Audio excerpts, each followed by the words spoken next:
மாநிலத்தில் சுயாட்சி, மத்தியில் கூட்டாட்சி. மாநிலத்தில் சுயமாக கொள்ளையடிச்சுக்கிறோம், மத்தியில் கூட்டாக கொள்ளையடிச்சுக்கிறோங்கிறார். இதைத்தான் மாநிலத்தில் சுயாட்சி, மத்தியில் கூட்டாட்சி.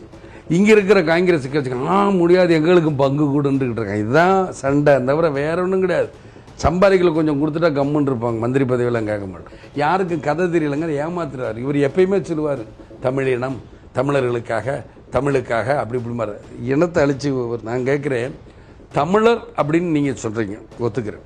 இந்த தமிழர் நீங்கள் தமிழரோட என்னைக்கா கூட்டணி வச்சுருக்கீங்களா? உங்களை யார் வடக்கு போய் கூட்டணி வைக்க சொன்னால் சொல்லுங்க பார்ப்போம். எந்த பேரறிஞர் அண்ணா அவர்கள் கட்சியின் தலைவராக இருக்கப்பட்டவர் போராடி காங்கிரஸ் கட்சியை வீழ்த்தினார்.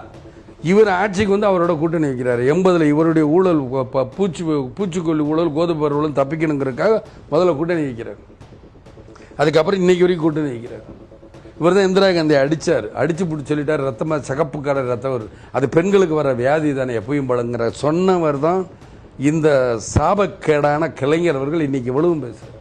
கலைஞரின் வீடா தமிழ்நாடாங்கிறது தான் இன்னைக்கு நாட்டுக்கு முன்னாடி நிற்குது. ஏனென்றால் கேப்டன் இல்லாத இந்த நேரத்தில் அமைஞ்சிருக்கிறது. கேப்டன் வந்து 2016 இந்த கூட்டணி அமைய வேண்டியது. கலைஞர் ஐயா வந்து பழம் நழுவி பாலில் விழுப்போகுதுன்னு சொன்னார். ஆனால் 10 வருஷம் கழிஞ்சு தாமதமாக இன்றைக்கு இந்த கூட்டணி உறுதியாகி இருக்கிறது என்பதை இந்த நேரத்தில் நான் மகிழ்ச்சியோடு தெரிவித்துக் கொள்கிறேன்.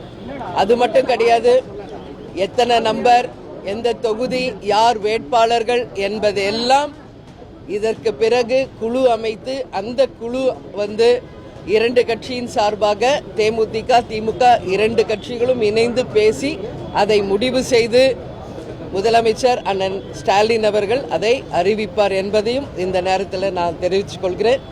எனவே கூட்டணி வந்து திமுகவுடன் நாங்கள் வந்து இன்றையிலிருந்து கூட்டணியை உறுதி செய்திருக்கிறோம் என்ற செய்தியை இந்த நேரத்தில் மகிழ்ச்சியோடு உங்களுக்கு நான் வந்து சொல்றேன்னா, இன்னைக்கு வந்து திமுகவுடன் தேமுதிக முதல் முறையாக நாங்கள் கூட்டணி அமைத்திருக்கிறோம்.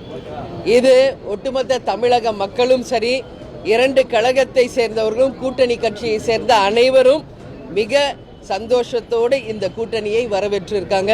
அதனால இந்த கூட்டணி 200+ பெற்று வெற்றி பெற்று அமோக வெற்றி பெறும் என்பதை இந்த நேரத்தில் நான் உறுதியாக சொல்கிறேன். மாநிலங்களவை தேர்தலுக்கான அறிவிப்பு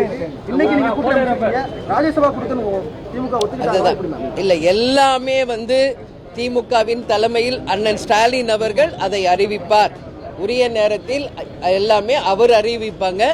இன்னைக்கு வந்து நாங்க கூட்டணியை உறுதி செய்திருக்கிறோம்.